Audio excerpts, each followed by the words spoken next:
Huawei Nova 8i LCD replacement. Simple lang naman po ang pagtanggal ng LCD, no?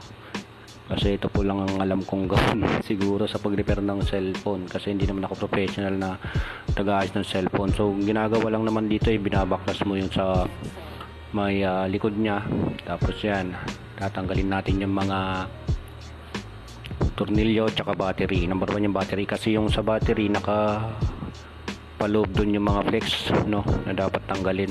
So ito pwede na natin basagin to or sirain tong LCD kasi basag na rin, no. Kaya papalitan natin ng bago na LCD. So papalitan ng bago yan, set aside na lang natin. Tanggalin natin yung dating pandikit na nakalagay, mga pandikit na nakalagay dyan. Linisin natin para yung susunod na pandikit na ilalagay natin is kakapit siyang mabuti. Yung cellphone natin ay Huawei Nova 8i.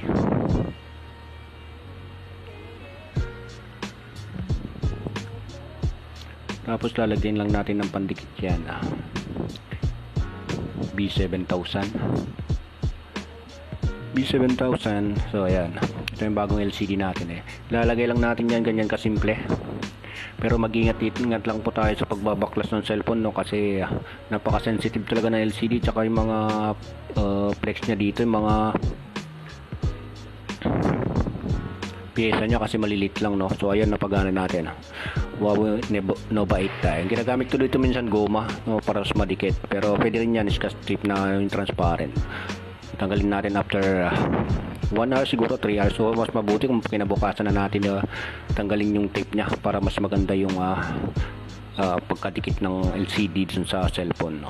So all good, alright, God bless, peace out.